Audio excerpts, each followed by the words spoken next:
yang itu nabrak nabrak trotoar gitu Bu, jadinya macet gitu. Oh ya, syukurlah kamu bisa sampai sini masih tepat waktu. Nah, oke, baik. Pertama saya mau memperkenalkan diri dulu di sini. Kenalkan, nama saya Sahla sebagai konselor kamu hari ini. Untuk mendampingi kamu di dalam proses konseling ini. Nah, di sini saya tidak untuk menghakimi kamu ataupun menyalahkan kamu. Di sini kita diskusi aja sedikit untuk memahami apa keresahan kamu yang sedang terjadi dan mencari solusi yang paling sesuai dengan diri kamu. Jadi ada beberapa hal dulu yang perlu kamu ketahui. Jadi apapun yang kita obrolkan nanti di sini itu akan bersifat rahasia dan saya tidak akan menceritakannya kepada siapapun tanpa izin kamu sendiri, kecuali nanti ada yang membahayakan keselamatan diri kamu ataupun apapun itu. Selain itu juga selama sesi berlangsung kamu bebas menceritakan apapun kepada saya.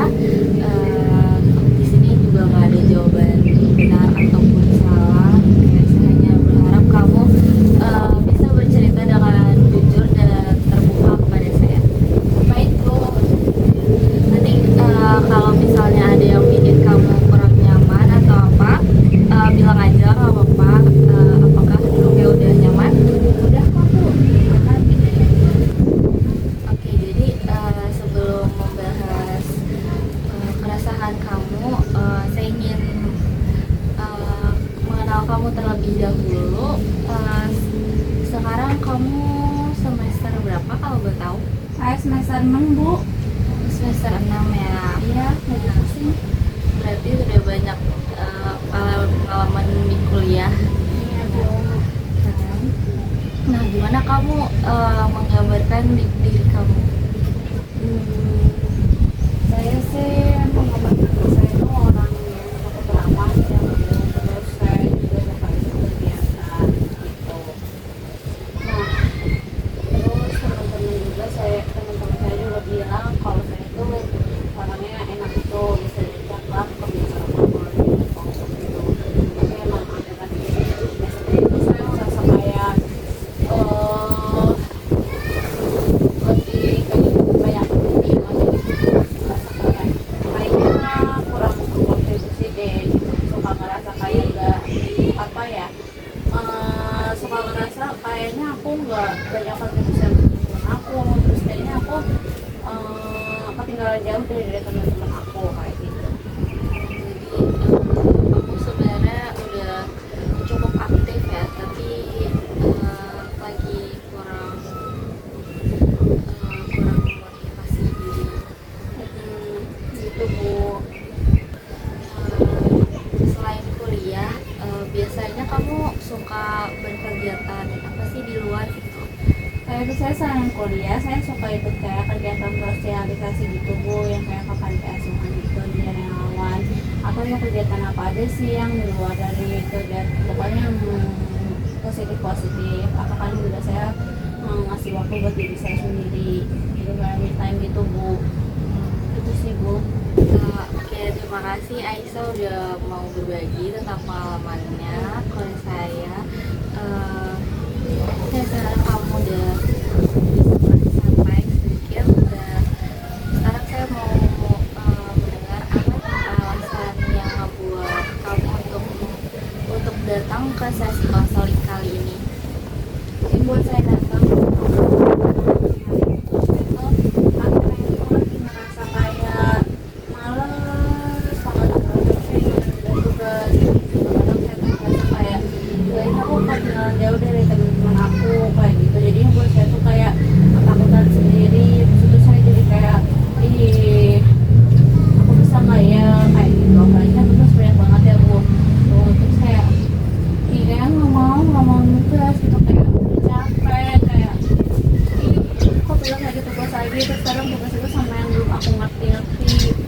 dari dosen yang ngejelasin atau dari aku juga yang suka nolak tugas, jadi kayak makin jadi acak-acakan, makin berantakan lagi gitu bu, makin kehilangan arah makin kesini gitu. Jadi kayak enggak, jadinya galau gitu, jalaninnya tetap jalanin tapi kayak udah nggak tahu gitu kan ini kemana gitu, nggak ada tujuannya. Kalau boleh tahu itu sejak kapan kamu merasa seperti itu? Saya dari semester 6 gitu sih bu. Berarti dari awal semester 6. Iya. Nah, kalau dibandingkan dengan semester sebelumnya itu apa yang berbeda? Kalau semester sebelumnya sebenarnya tingkat kesulitannya sih, yang sebelumnya tuh sulit juga, sebenarnya masih oke lah. Sekarang tuh makin kayak tingkat kesulitannya tuh makin kayak kalau dari 1 sampai 100 tuh saya tuh kayak udah hampir mau mendekati 100 gitu, karena kayak ternyata cukup sulit juga gitu, terus tugasnya nggak kelar, tingkat kesulitan juga lumayan susah, jadi kayak buat saya tuh kayak aduh pusing gitu kan, ini belum kelar gitu, jadi manajemen waktunya juga masih belum oke gitu loh bu. Jadi di sini kamu manajemen waktu, kesulitan dalam manajemen waktu. Iya. Kalau misalnya dari dosen gitu, apakah ada permasalahan dari dosennya apa atau dari internal kamu sendiri? Kadang dua-duanya sih tergantung mata kuliahnya, ada mata kuliahnya yang kayak dari dosen itu yang melepas gitu aja gitu kan, atau dari dosennya juga yang suka miskomunikasi sama kurikulum kuliah gitu, atau juga emang kadang juga dari saya sih kayak dari saya yang ya kalau udah nggak mau tuh ya nggak mau gitu, nunda gitu. Lalu gimana kamu biasanya tuh dalam mengerjakan tugas tuh kamu bagaimana? Kayak apakah setelah dosennya memberikan tugas kamu langsung kerjakan atau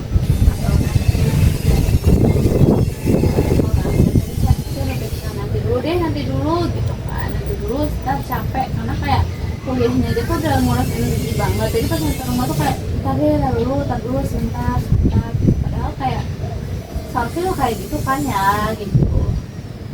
kalau kayak gitu apa sih yang kamu rasain kalau udah mepet deadline gitu baru mengerjakan? Saya sih ngerasa bersalah gitu kan, kayak tadi kemarin ngapainnya gitu kan, terus kayak kenapa sih harus menunda terus kayak gini, terus jadi kayak harusnya tuh nggak boleh lo kayak gini, saya tuh disuruh sendiri sama diri saya sendiri gitu. Oke, terima kasih udah jujur menceritakan hal itu. Saya bisa merasakan juga bahwa situasi ini cukup melelahkan juga untuk kamu. Nah, kalau boleh tahu, ada nggak sih dampaknya untuk perkuliahan kamu sehari-hari? Ada sih bu, jadi kayak beberapa yang saya belum mengerti sama ada lainnya itu yang ketinggalan dari saya ada gitu. Terus perasaan kamu gimana ketika menjalani kamu?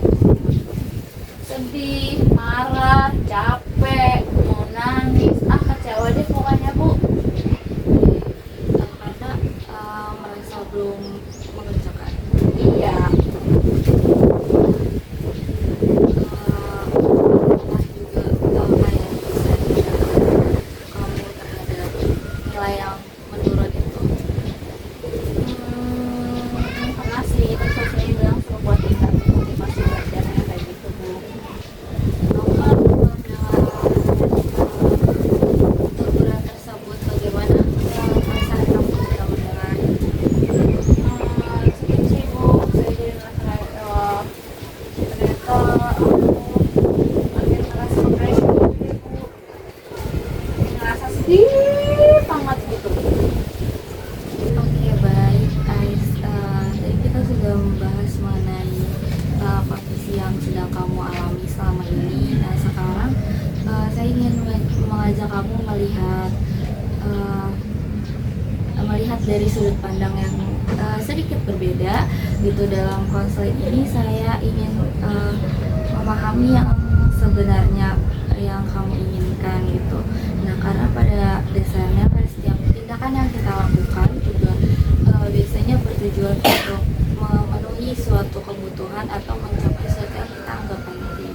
Nah, kalau boleh saya bertanya, yang paling kamu inginkan di kehidupan perkuliahan ini, perkuliahan kamu saat ini tuh apa? Saya sih pengen ya, saya tuh bisa manajemen waktu dengan baik, terus saya mau mengerjakan tugas dengan baik, tidak asal-asalan, dengan serius, tidak mut-mutan, terus saya mau rajin belajar, saya nggak mau males kayak gini kayak gitu. Kalau misalnya itu semua tercapai menurut kamu, kamu nih akan menjadi seperti apa? Saya pasti bisa lebih lega, terus saya nggak akan ya kayak gini terasa ke pressure, jadi saya bisa lebih enjoy aja buat jalan kuliah gitu, sibuk. Berarti yang kamu inginkan itu hanya nilai yang baik, tetapi juga rasa tenang dan tidak terus menerus merasa cemas. Iya betul, itu.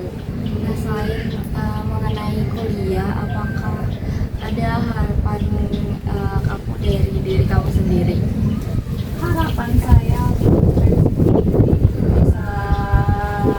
baik lagi dari yang sebelumnya, yang jauh deh. Kalau saya pengen tenang gitu, terus juga saya suka jadi orang yang tidak waktu lagi kayak gitu.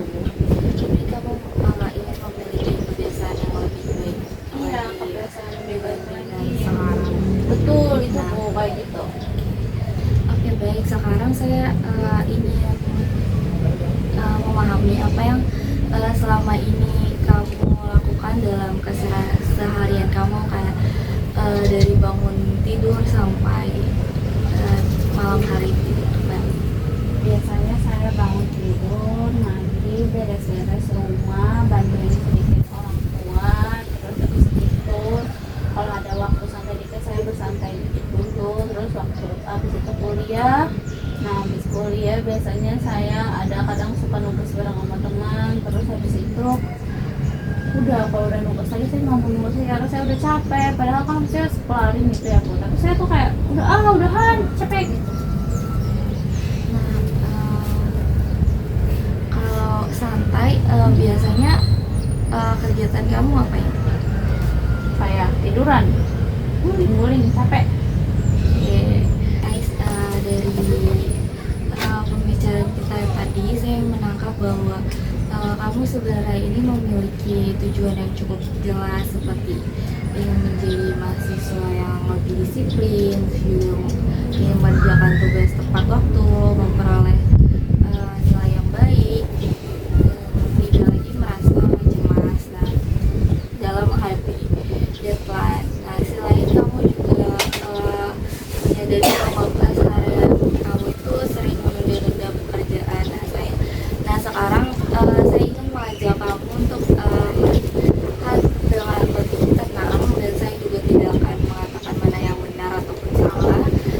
Saya di sini membantu kamu dan membantu kamu mengevaluasi sendiri pilihan-pilihan yang selama ini kamu ambil. Itu bagaimana? Apakah siap? Siap Bu. Oke, kalau begitu saya mulai dengan satu pertanyaan terlebih dahulu. Kamu apakah kebiasaan menunda tugas yang selama ini kamu lakukan itu membantu kamu dalam mendapatkan apa yang kamu inginkan? Kalau dipikir-pikir sih enggak sih Kak. Nah, apa yang membuat kamu ketika kamu mengatakan enggak? Karena tujuannya saya tuh pengen saya tuh lebih baik lagi, nilai saya bagus, tapi yang saya lakukan malah bikin nilai saya juga turun. Dan dengan saya Jadi ada perbedaan antara tujuan yang ingin kamu capai dengan tindakan kamu yang dilakukan. betul Kak. Nah, kalau boleh saya gambarkan, seolah kamu ingin menunjukkan suatu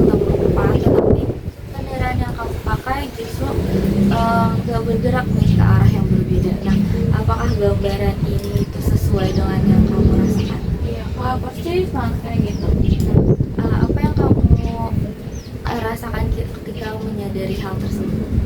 Sedih bu, soalnya kayak saya sadar sendiri saya sendiri yang bikin semuanya jadi seperti ini. Uh, saya menghargai saya menghargai keberanian kamu untuk mengakui hal tersebut. Gak mudah juga untuk mengatakan bahwa kita ikut berperan dalam masalah yang sedang kita alami.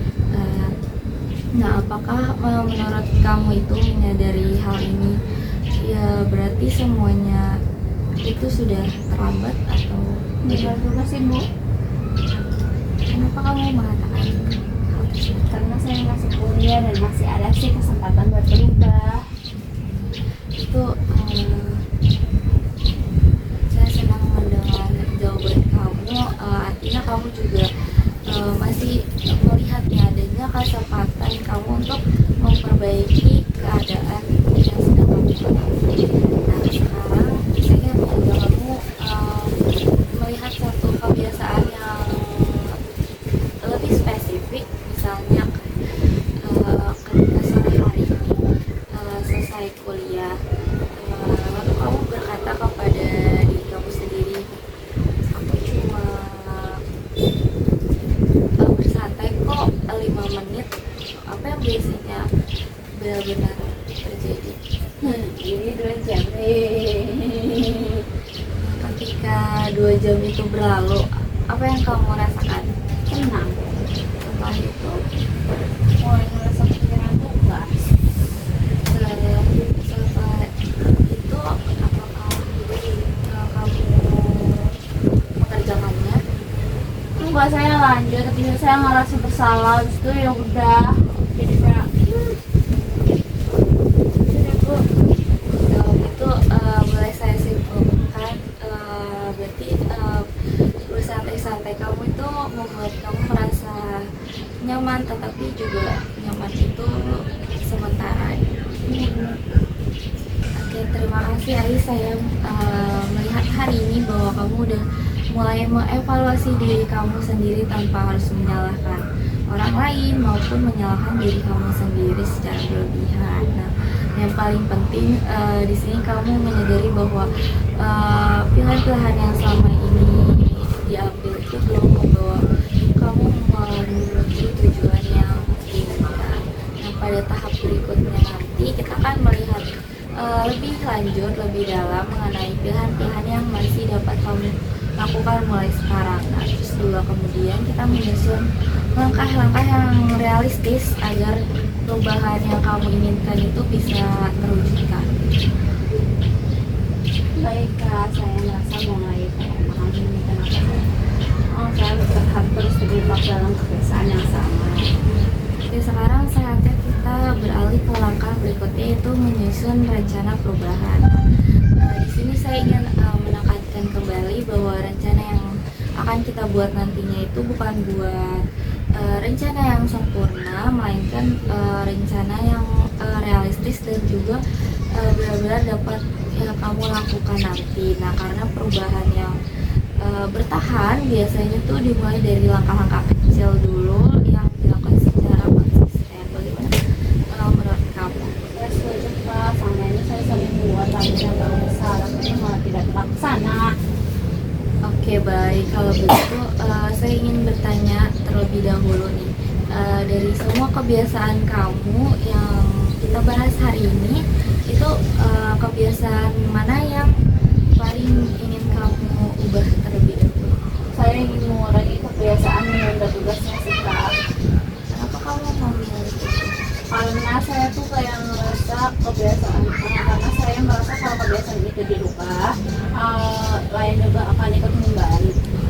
Baik, sekarang coba pikirkan terlebih dahulu tindakan sederhana apa yang mulai kamu lakukan minggu ini gitu untuk mengurangi kebiasaan-kebiasaan kamu menunda. Mungkin saya bisa langsung mengerjakan tugas selama 30 menit setelah selesai kuliah sebelum membuka media sosial. Kenapa kamu memilih waktu 30 menit? Karena kalau langsung berjam-jam saya takut tidak kuat. Jadi tapi 30 menit rasanya masih sanggup. Sayang sekali kamu udah mempunyai dan memilih target-target yang realistis. Jadi setelah selesai kuliah, langkah pertama yang akan dilakukan itu adalah mengerjakan tugas terlebih dahulu selama 30 menit. Nah, apakah itu memungkinkan untuk dilakukan setiap hari? Aku yakin sih insya Allah aku bisa ngelakuin itu. Kak. Selain itu, bagaimana dengan waktu kamu dalam bersantai-santai? Ya saya sih pengen mengurangi waktu itu ya Kak, gitu kan. Saya pengen membatasi saya dalam berleha-leha gitu. Menurut kamu batas durasi yang masuk akal tuh berapa lama? Mungkin maksimal 1 jam setiap malam. Gimana kamu memastikan bahwa itu bisa berjalan setiap hari? Saya akan jauhi hal-hal yang buat saya tuh jadi leha-leha, jadi saya bisa langsung ngerjain tugas saya. Itu akan cukup konkret juga. Nah, apakah ada tempat atau spot-spot tertentu yang menurut kamu lebih mendukung untuk belajar? Biasanya saya sih suka kalau misalnya lagi di luar kayak di coffee shop tapi yang nggak terlalu rame, ambience yang enak buat tugas. Terus kalau di kamar, benar-benar saya itu emang lagi pengen tugas di kamar gitu Kak. Berapa kamu memilih tempat itu?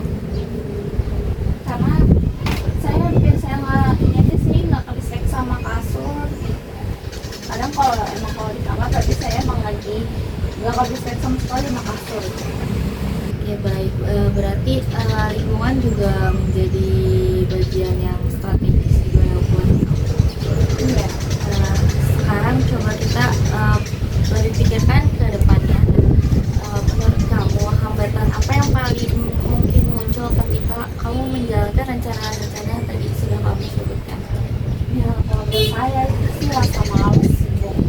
Nah, kalau selain rasa malas itu, adakah hal lain? Kemana yang ngajak nongkrong. Apakah ada lagi? Kalau lagi main HP nih ya Bu, notifikasi dari media sosial tuh. Kalau rasa itu muncul, kayak rasa malas itu muncul, biasanya apa yang kamu lakukan? Setiap biasanya sih notifikasi saya itu apa sih, target saya itu apa sih yang mau saya selesaikan kayak gitu. Kalau teman kamu ngajak keluar nih, ngajak kamu nongkrong saat kamu sedang mengerjakan tugas, itu bagaimana kamu? Saya bakal bilang jujur sama teman saya kalau saya tuh mau mengerjakan tugas dulu gitu. Kalau misalnya pun dapat mau nongkrong kan lebih ke kayak nugas dan belajar bareng aja sih Bu, kayak gitu. Kalau tentang notifikasi dari media sosial itu bagaimana? Saya bakal menonaktifkan saya bakal mengaktifkan mode fokus, terus mematikan notifikasi sementara sih Bu. Bagus. Artinya kamu juga sudah mulai memikirkan solusi-solusi sebelum hambatan itu benar-benar terjadi sekarang. Iya Bu, betul. Sekarang saya ingin bertanya lagi, seberapa yakin sih kamu dalam menjalankan rencana-rencana yang tadi sudah kamu sebutkan, kayak kalau menggunakan skala misalnya dari 1 sampai 10? 8 Bu, Kenapa 8? karena targetnya lebih realistis dibanding yang pernah saya buat sebelumnya. Apa yang perlu dilakukan agar keyakinan itu bisa meningkat 9 sampai 10?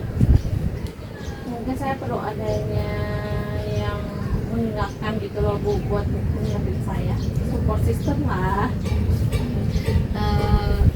Kalau menurut kamu siapa orang yang bisa menjadi penyemangat?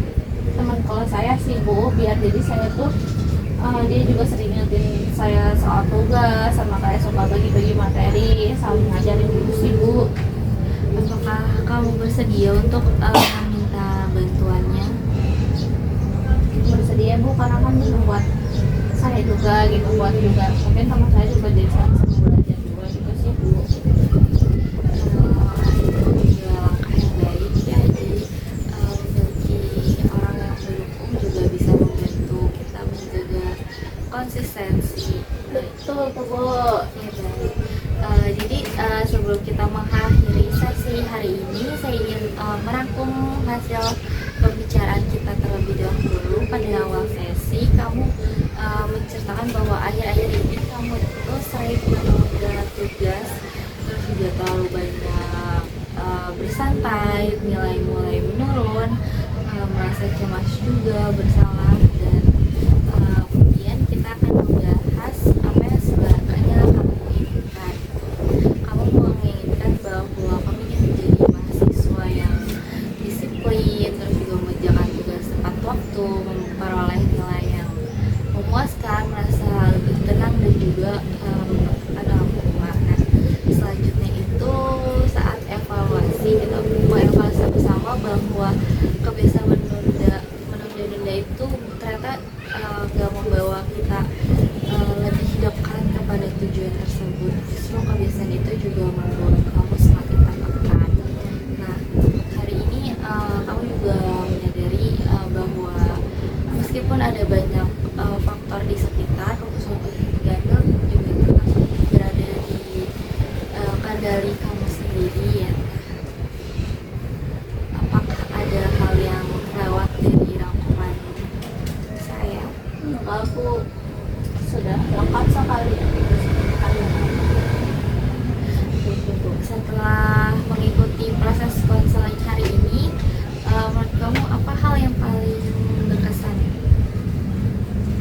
Saya jadi sadar gitu Bu, kalau ternyata selama ini tuh saya tuh selalu menyalahkan keadaannya, terus padahal ternyata saya masih punya pilihan. Saya juga tidak tahu kalau misalnya berbohong nggak harus langsung besar. Bagaimana perasaan kamu sekarang dibandingkan tadi pas baru datang ke sini?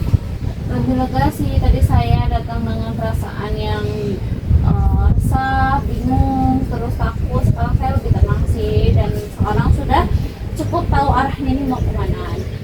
Saya ikut senang juga mendengarnya bahwa kamu udah ada perubahan dari sebelum datang dari baru datang ke sini dan sekarang gitu.